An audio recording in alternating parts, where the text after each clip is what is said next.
Bon, ceci est la suite de la vidéo précédente qui porte sur la zone forestière à pluviométrie bimodale et donc pas besoin d'un intro fracassant. J'espère que c'était quand même drôle. La suite, c'est tout de suite après le générique. C'est humain.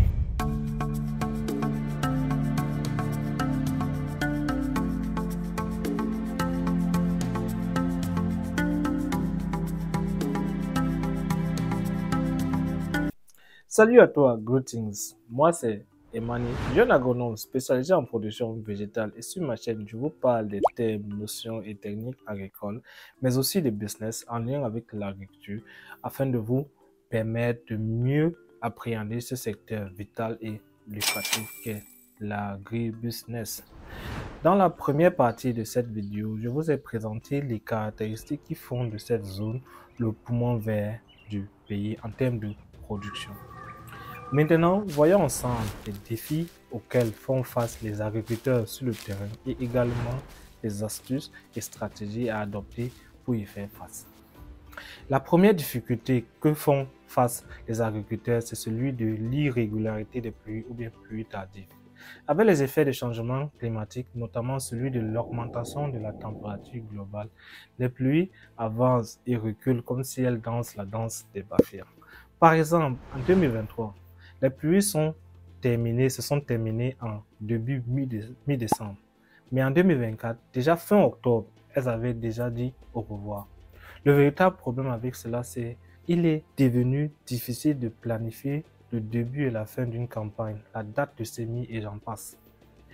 La prochaine difficulté et ses effets découlent d'une pratique largement répandue et souvent faite en janvier-février. Il s'agit du brûlis. Cette pratique sert à se défaire de la biomasse après défrichage, abattage et tronçonnage afin de mettre sa parcelle à nu. Le souci avec ça, c'est qu'elle détruit la matière organique de l'horizon A des sols, éliminant en grande partie les micro-organismes utiles et provoque une perte de fertilité des sols. La vitesse avec laquelle ceci se produira dépendra de l'épaisseur de l'horizon A ou horizon organique.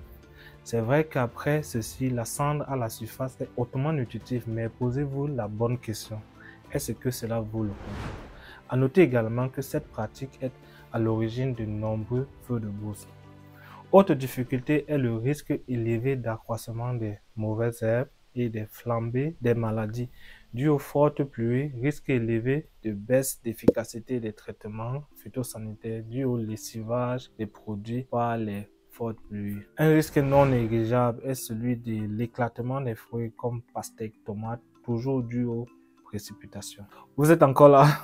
Si c'est le cas, un gros like me ferait énormément plaisir. Merci.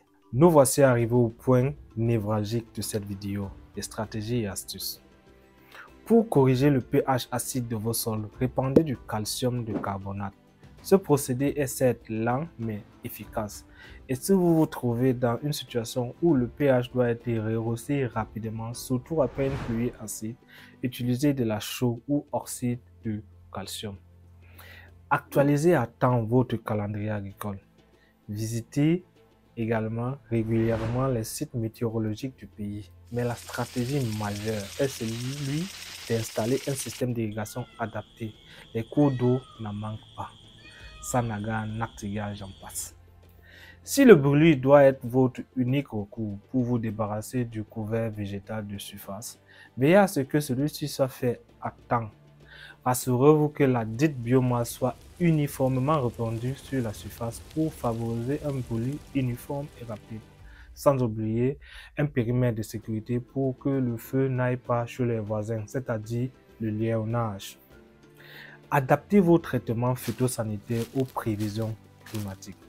Évitez d'appliquer les traitements quand les pluies menacent et renforcez la vigilance contre les maladies et ravageurs des cultures comme les criquets et autres. Cette zone est le cœur économique du secteur agricole camerounais. Si cette vidéo vous a plu, n'hésitez pas à vous abonner, liker et partager. C'est avec plaisir que je vous lirai dans les commentaires. Notre prochain épisode portera sur les hauts plateaux. Merci.